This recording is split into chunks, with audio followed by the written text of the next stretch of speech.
कैसे हैं आप सब। स्वागत है आपका टीचिंग इंस्टीट्यूट यूट्यूब चैनल पे। बात करेंगे आज हम लोग चाइल्ड साइकोलॉजी, चाइल्ड डेवलपमेंट, बाल विकास, जिसको हम कहते हैं सीडीपी के नाम से भी जानते हैं हम लोग। सीडीपी के टेस्ट सीरीज़ हम आपके लिए डेली लाते हैं। आपके यहाँ पर डेली क्लास होती है टेस्ट सीरीज़ की। मोस्ट इम्पोर्टेंट 15 क्वेश्चन हम यहाँ पर डेली करते हैं, तो आपको यहाँ पर 15 क्वेश्चन करके बताने हैं कि आपको 15 क्वेश्चन में से कितने आप बेहतर कर पाएँ। आप कमेंट सेक्शन में इसका राइट आंसर बताएंगे, आपके राइट आंसर कितने हो पाए। 15 में से 15 कर पाए, 15 में से कम आपको 12 यहाँ पर करने होंगे। तो चलिए शुरू करते हैं, देखते हैं आज का पहला क्वेश्चन। पहला क्वेश्चन है, मनोविज्ञान ने सर्वप्रथम आत्मा का परित्याग किया, फिर अपने मन का और फिर अपनी चेतना का।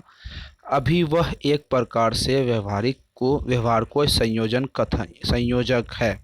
ये किसने कहा था? मनोविज्ञान ने सर्वप्रथम आत्मा का परिमाण किया, फिर अपने व्यवहार का, अपने मन का, चेतन का, व्यवहार का, अब संयोजन का। तो ये कथन किसने कहा था? यहाँ पर आपको ये कथन इसके बारे में बताना है। ऑप्शन नंबर एक है, ऑप्शन नंबर ए है टीचर, ऑप्शन नंबर बी है वुंड, ऑप्शन नंबर सी है वुडवर्थ, ऑप्शन नंबर डी है मैकडोनल्ड। तो आपको यहाँ पर राइट आंसर बताने हैं। चलिए इसका राइट आंसर आपको यहाँ पर जल्दी बताइए। यहाँ पर मैकडूगल होगा, मैकडोनल्ड नहीं होगा, टाइपिंग मिस्टेक है। मैकडूगल। तो चलिए ऑप्शन आपके सामने, जल्दी इसका राइट आंसर बताइए। यहाँ पर राइट आंसर होंगे ऑप्शन नंबर सी वुडवर्थ। चलिए अगला क्वेश्चन हम लोग देखेंगे। निम्न में से कौन सी शिक्षा मनोविज्ञान की सर्वाधिक व्यक्तिनिष्ठ विधि है? कौन सी है? व्यक्तिनिष्ठ होनी चाहिए यहाँ पर। चलिए, निम्न में से कौन सी शिक्षा मनोविज्ञान की सर्वाधिक व्यक्तिनिष्ठ विधि है? ऑप्शन नंबर ए है अंतर्दर्शन, ऑप्शन नंबर बी है बहिर्दर्शन, ऑप्शन नंबर सी है अवलोकन, ऑप्शन नंबर डी है प्रयोगिकरण। ठीक है, राइट आंसर आपको यहाँ पर प्रयोगिकरण, option number A B C क्या हो गया, आपको यहाँ पर राइट आंसर बताने हैं। निम्नलिखित में से कौन सी शिक्षा मनोविज्ञान की प्रयोग सर्वाधिक व्यक्तिनिष्ठ विधि है? तो यहाँ पर राइट आंसर हो जाएंगे अंतर्दर्शन। क्या हो जाएंगे आपके राइट आंसर? अंतर्दर्शन। आगे क्वेश्चन हम लोग देखेंगे। आगे क्वेश्चन कहता है बाल विकास में, ऑप्शन नंबर ए है प्रक्रिया पर बल देता है, ऑप्शन नंबर बी है वातावरण और अनुभव की भूमिका पर बल देता है, ऑप्शन नंबर सी है गर्भ अवस्था से किशोर अवस्था तक अध्ययन होता है, ऑप्शन नंबर डी उपरोक्त सभी। तो बाल विकास में किस चीज़ों पर बल दिया जाता है, यहाँ पर आपको राइट आंसर बताने हैं। तो चलिए इसका राइट आंसर आप बताइए।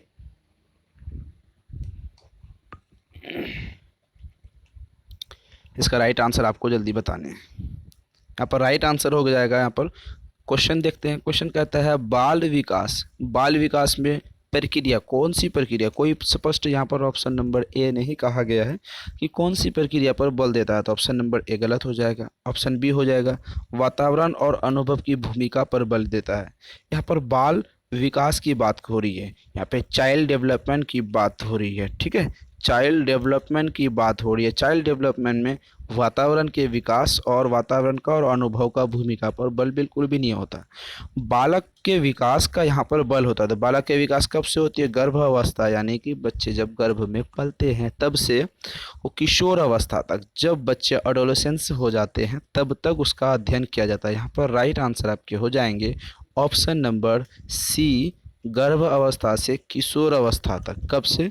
बाल विकास में गर्भ अवस्था से किशोर अवस्था तक बच्चे की अध्ययन किया जाता है। कॉन्सेप्ट क्लियर है? चलिए आगे हम लोग बात करेंगे। बाल विकास का अध्ययन का एक क्षेत्र है, कौन सा क्षेत्र है?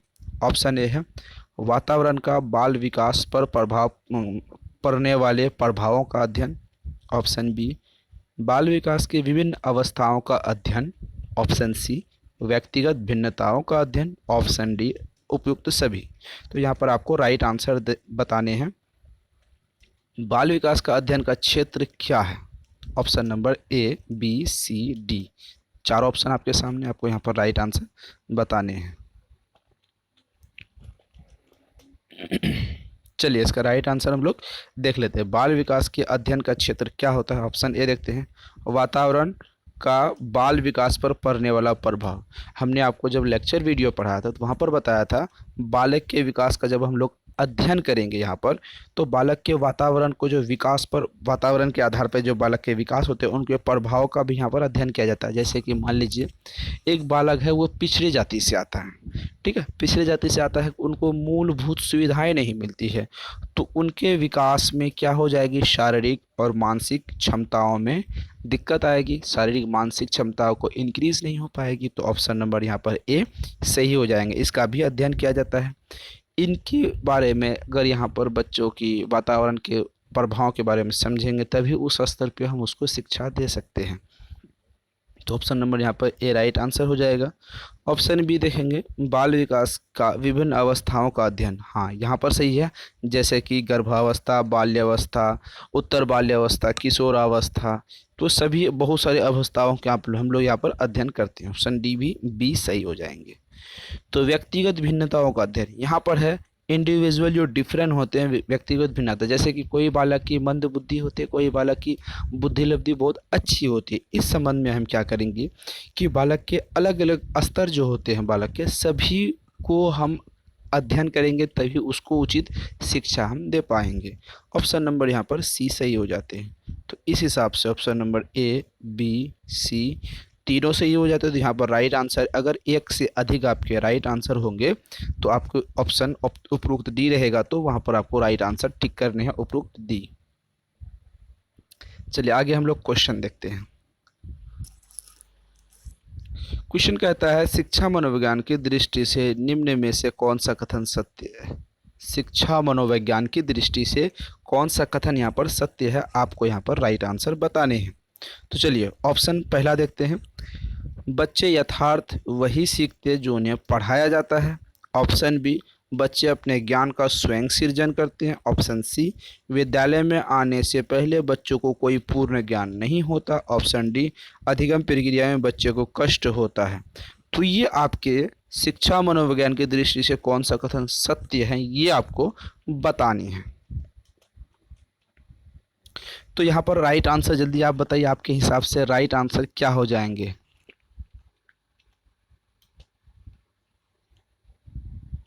चलिए क्वेश्चन देख लेते हैं। क्वेश्चन कहता है, शिक्षा मनोविज्ञान की दृष्टि से क्या सही है?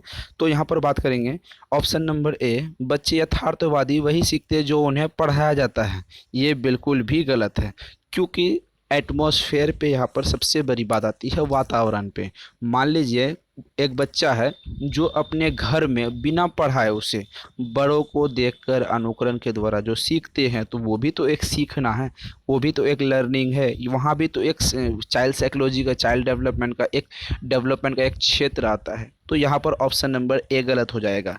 ऐसा बिल्कुल भी नहीं है कि बच्चे को हम जो पढ़ाते हैं, जो सिखाते हैं वही सीखते हैं, उससे अलग भी वो सीखते हैं, क्योंकि बच्चे कहाँ रहते हैं, अपने माहौल में, अपने खेल कूद में, अपने समाज में बहुत सारी चीज़ों को वो सीखते हैं, अडॉप्ट करते हैं। ठीक है, ऑप्शन ए यहाँ पर गलत हो जाएगा। नहीं, ऐसा नहीं है कि बच्चे को जो हम पढ़ाते हैं वही सीखते हैं। बच्चे को जो हम नहीं भी पढ़ाते हैं वो अपने वातावरण, अपने माँ बाप, अपने आस पड़ोस, अपने दोस्त से, कलीग से, बड़े बुजुर्ग से, छोटे से अपने सीखते हैं। तो ऑप्शन नंबर यहाँ पर एक गलत हो जाएगा। चलिए अगला देख लेते हैं, बच्चे स्वयं अपने ज्ञान का सृजन करते हैं, ये हो सकते हैं। चलिए अभी हमने नहीं कहा कि ऑप्शन नंबर बी होंगे, ऑप्शन ए नहीं होंगे, ऑप्शन बी हो सकते हैं। ठीक है, तो आगे बात करेंगे हम लोग।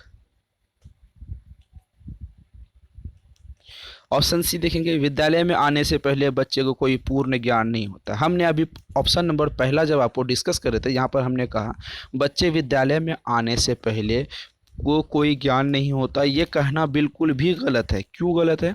क्योंकि बच्चे जब विद्यालय में आते हैं तो वो 6 वर्ष की अवस्था में होते हैं, 6 वर्ष की अवस्थाओं में पहला क्लास में वो विद्यालय में आते हैं। यहाँ तक तो कॉन्सेप्ट क्लियर है। क्या जो बच्चे 6 वर्ष की अवस्था में होते हैं क्या उनमें कोई ज्ञान नहीं होता? क्या उनके मम्मी पापा, मम्मी कौन होते हैं, पापा कौन होते हैं, लिंग भेदभाव को समझने का ज्ञान हो जाता है? उन्हें क्या पसंद है ये ज्ञान हो जाता है, उन्हें क्या नहीं पसंद है ये ज्ञान उनको हो जाता है। तो बच्चे को ये कहना कि विद्यालय आने से पूर्व बच्चे को कोई ज्ञान नहीं होता, ये क्वेश्चन तो सीधा गलत हो जाते हैं, क्योंकि विद्यालय आने से पहले बच्चों में बहुत सारे ज्ञान आ जाते हैं। जैसे कोई गाना को समझना, कोई मूवी देखना, टीवी, लैपटॉप, मोबाइल, सिर्फ डेस्कटॉप, ये क्या है बच्चे को डिस्कस पता चल जाता है। बच्चे को ये पता चल जाता है ये हिंदी किताबें हैं या इंग्लिश किताबें हैं, तो सब कुछ बच्चे अपने आस पड़ोस के माहौल से सीखता है। बच्चे 6 क्लास स्कूल आने से पहले 6 क्लास की अवस्था में 1, 2, 3 इन सभी शब्दों का ज्ञान लगभग हो जाता है। तो हम अगर इसको 10 मिनट भी लंबा डिस्कस करना चाहे तो कर सकते हैं। तो ऑप्शन नंबर सी गलत हो जाएगा। आगे बात करें, अधिगम प्रक्रिया में बच्चे को कष्ट होता है, ऐसा बिल्कुल गलत है, ये सीधा गलत हो जाएगा। बच्चे को जब हम सिखाते हैं, अधिगम प्रक्रिया मतलब सिखाना, बच्चे को जब हम सिखाते हैं क्या उनको कष्ट होती है? नहीं। हम चाइल्ड सेंटर्ड एजुकेशन की तरफ बढ़ रहे हैं, बाल शिक्षा की तरफ बढ़ रहे हैं। बालक के जो पसंद है उस तरीके से हम सिखा रहे हैं, बाल मनोविज्ञान की दृष्टि से सिखा रहे हैं। तो हम यहाँ पर नहीं कह सकते हैं बच्चे को कष्ट होता है अधिगम प्रक्रिया में, ये बिल्कुल गलत बात है।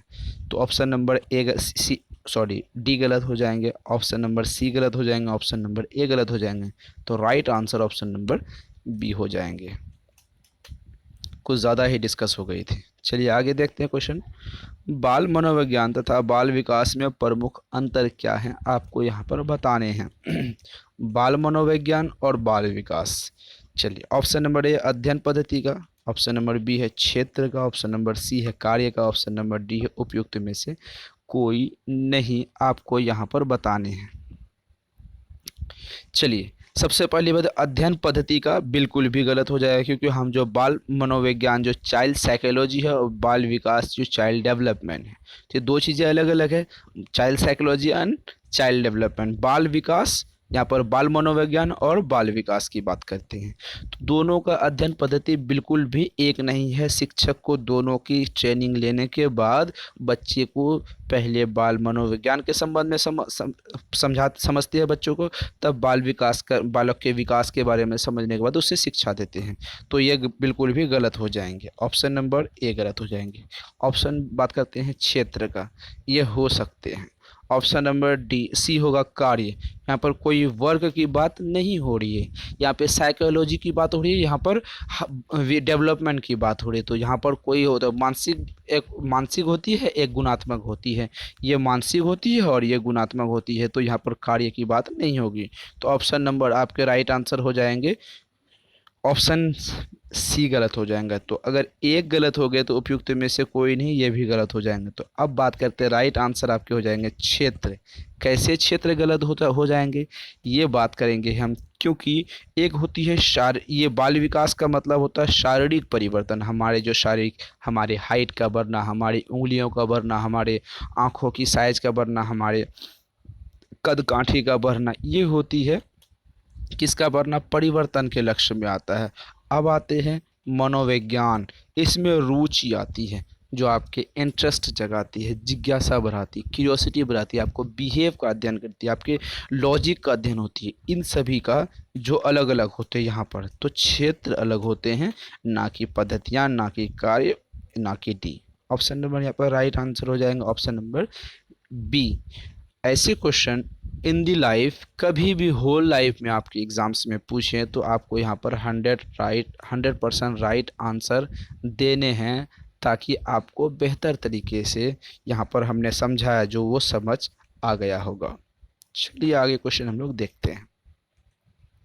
बाल विकास इनका अध्ययन है, बाल विकास में किन का अध्ययन है? ऑप्शन नंबर ए बालक के विकास के विभिन्न पहलुओं का, ऑप्शन बी बालकों के व्यवहारों का, ऑप्शन सी विकास को प्रभावित करने वाले तत्वों का, ऑप्शन डी उपयुक्त सभी। तो राइट आंसर आपको यहाँ पर बताने हैं, बाल विकास में से इनका यानी इन चारों में से किसका अध्ययन करता है बाल विकास। तो राइट आंसर आपको यहाँ पर बताने हैं। बस विद इन 5 सेकेंड में आप इसका राइट आंसर बताएंगे, क्योंकि ऐसे क्वेश्चन सिंपल सरल बहुत अच्छे तरीके से होते हैं। चलिए इसका राइट आंसर बताइए। क्वेश्चन देखेंगे, बाल विकास में किसका अध्ययन? बालक के विकास का, क्योंकि यहाँ पर विकास की बात हो रही है तो बालक के विकास के विभिन्न अलग अलग पहलुओं का, उसकी हाइट कितनी बढ़ रही है, उसकी सोचने की क्षमता कैसे बढ़ रही है, उसके लॉजिक स्तर कितने बढ़ रहे हैं, उनकी कैपेसिटी कितनी बढ़ रही है एजुकेशन सिस्टम के आधार पर, ये सभी चीज़ों का हम पहलुओं से विभिन्न पहलुओं का अध्ययन करते हैं। ऑप्शन ए सही है। ऑप्शन बी देखते हैं, बालक के व्यवहारों का। हाँ, बालक के सभी व्यवहारों का, एक्टिविटी का हम अध्ययन करते हैं। बालक के बिहेव कैसे हैं, बालक के अच्छे और बुरे गुण कैसे, ये सभी का हम अध्ययन करते हैं। ऑप्शन सी, विकास को प्रभावित करने वाले कारक। हमने कहा कि अगर बच्चे का घर का वातावरण ठीक नहीं होगा तो बच्चे के विकास के प्रभावित होगा। इसके हाइट में वृद्धि का प्रभाव नहीं होगा। हाइट में जेनेटिक हो सकता है, उसके न्यूट्रिशन खाने पीने का स्तर में हो सकता है, लेकिन यहाँ पर जो विकास आती है ये विकास किसका होगी? मानसिक क्षमता का। अगर बच्चे का घर का माहौल, बच्चे के सामाजिक माहौल, बच्चे के स्कूल का माहौल बेहतर नहीं है तो बच्चे को साइकोलॉजिक विकास नहीं होगा, मानसिक स्तर का विकास नहीं होगा। तो ऑप्शन नंबर यहाँ पर डी सी भी हो जाता है, क्योंकि हम सभी चीज़ का अध्ययन करते हैं, उन अध्ययनों को हम सुधारने की प्रयास भी करते हैं बच्चों को बात करके। तो option number A B C सभी सही है, तो इस हिसाब से right answer option number D हो जाएंगे। चलिए अगला क्वेश्चन हम लोग देखते हैं। शैक्षणिक मनोविज्ञान डैश के माध्यम से शिक्षा प्रदान करता है। ऑप्शन नंबर ए है विद्यार्थी की समस्याओं को समझने का। ऑप्शन बी शिक्षक की समस्याओं को समझने का। ऑप्शन नंबर सी पाठ्यक्रम को समझने। ऑप्शन नंबर डी शैक्षणिक समस्याओं को समझने का। शैक्षणिक मनोविज्ञान के माध्यम से कौन सा शिक्षा योग प्रदान करते हैं? इसका राइट आंसर आपको यहाँ पर बताने हैं। क्या राइट आंसर हो जाएंगे? विद्यार्थियों की समस्या को समझने के ऑप्शन नंबर ए हो सकते हैं। शिक्षक को समस्या को समझने के, शिक्षक खुद यहाँ पर एक टीचर है, एक खुद साइकास्टिक है जो बच्चे को समझ के उसके आधार पे एजुकेशन देता है, तो शिक्षक की समस्या का यहाँ कोई ताल्लुक नहीं होगा। ऑप्शन नंबर बी गलत हो जाएंगे। पाठ्यक्रम को समझने में यहाँ पर शैक्षणिक मनोविज्ञान की बात हो रही है, मनोविज्ञान की जब बात हो रही है तो वहाँ पे पाठ्यक्रम की कोई बात नहीं होगी। ऑप्शन डी देखते हैं, शैक्षणिक समस्याओं को समझने में ये हो सकती है। शैक्षणिक मनोविज्ञान में क्या हो जाएंगे? शैक्षणिक समस्याओं को समझने में योगदान प्रदान करती है। ऑप्शन नंबर यहाँ पर डी राइट आंसर हो जाएंगे। कॉन्सेप्ट क्लियर है? आगे बात करेंगे। निम्नलिखित में से किसको विश्लेषण के पिता के रूप में वर्णित किया जाता है? Sigmund Freud, Erik H Erikson, option C Abraham Maslow, option D Jean पियाजे। विश्लेषण का पितामह, जल्दी इसका राइट आंसर बताइए क्या हो जाएगा? विश्लेषण का पितामह, तो राइट आंसर हो जाएगा ऑप्शन है सिगमंड फ्राइड। ज़्यादा डिस्कस करने वाली क्वेश्चन नहीं है। आगे बढ़ते हैं। बाल विकास में गुणात्मक परिवर्तन पहचान होती है वजन से, दृष्टि से, बाल से, दांत से। बालक के जो विकास होते हैं उनके गुणात्मक यानी गुना वाली बात होती है, मतलब आज 2 इंच बढ़ी, फिर फिर अगले महीने कितने इंच बढ़ेंगे, कितने मीटर बढ़ेंगे, इनकी बात करनी है। तो कैसे पता चलेगा? उसके वजन से, दृष्टि से, बाल से और दांत से। राइट आंसर आपको यहाँ पर बताने हैं बालक के गुणात्मक विकास कैसे होंगे। यहाँ पर नज़रिए से बात आ जाएगी, दृष्टि से हो जाएगी। Option number B. आगे क्वेश्चन बात करेंगे। शैक्षणिक मनोविज्ञान का ज्ञान शिक्षक को सक्षम बनाता है कि वे, ऑप्शन नंबर ए है, विद्यार्थियों को बेहतर मूल्यांकन करे, विद्यार्थियों को शामिल करे, विद्यार्थियों को बेहतर समझे, पाठ्यक्रम को बेहतर ढंग से समझाएं। आपके सामने ऑप्शन है, यहाँ पर राइट आंसर आपको बताने हैं। शैक्षणिक मनोविज्ञान का ज्ञान शिक्षक को सक्षम बनाता है, ये क्वेश्चन आपके सामने, इसका राइट आंसर आपको बताने हैं। यहाँ पर देखते हैं ऑप्शन, विद्यार्थियों को बेहतर मूल्यांकन करे। शैक्षणिक मनोविज्ञान का बात में मूल्यांकन कभी नहीं हो सकता, मूल्यांकन का एक अलग क्षेत्र है। ऑप्शन बात करें विद्यार्थी को अनुशासन की, यहाँ पर बच्चे को डिसिप्लिन हम सिखाने की बात नहीं हो रही है, मनोविज्ञान की बात हो रही है। मनोविज्ञान के शैक्षणिक में शिक्षक का सक्षम, मनोविज्ञान की ज्ञान में शिक्षक का सक्षम, तो ऑप्शन नंबर क्या हो जाएंगे? ऑप्शन चलिए हम देखते हैं आगे। विद्यार्थियों को बेहतर समझना, पाठ्यक्रम को बेहतर समझना। यहाँ पर बात देखेंगे शैक्षणिक मनोविज्ञान के ज्ञान शिक्षक को सक्षम बनाता है विद्यार्थियों को बेहतर से समझने का। एकदम सिंपल क्वेश्चन है, क्वेश्चन थोड़ा घुमा फिरा के पूछा है। आगे बात करेंगे हम लोग बाल विकास से तात्पर्य डैश और डैश परिवर्तन से होता है। बालक के जो विकास का तात्पर्य है, मतलब है किसके किसके परिवर्तन का है। ऑप्शन नंबर एक है जैविक, मनोवैज्ञानिक, भावनात्मक। ऑप्शन नंबर बी है गुणात्मक, अनुभवजन्य, मात्रात्मक। ऑप्शन सी है बचपन, व्यस्तता, किशोर। ऑप्शन नंबर डी है बचपन, जल्दी, देरी से। तो राइट आंसर आपको यहाँ पर बताने हैं ऑप्शन नंबर। क्या राइट आंसर आपके सामने ऑप्शन है, राइट आंसर आप बताएंगे।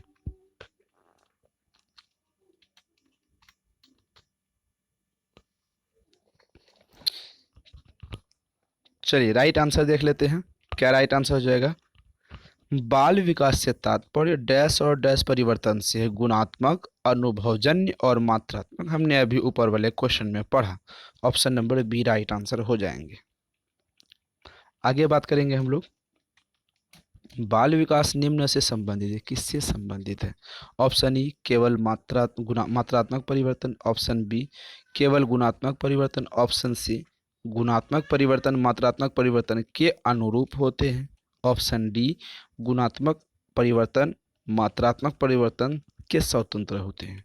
बाल विकास निम्न से संबंधित किससे संबंधित है, आपको यहाँ पर राइट आंसर बताने हैं।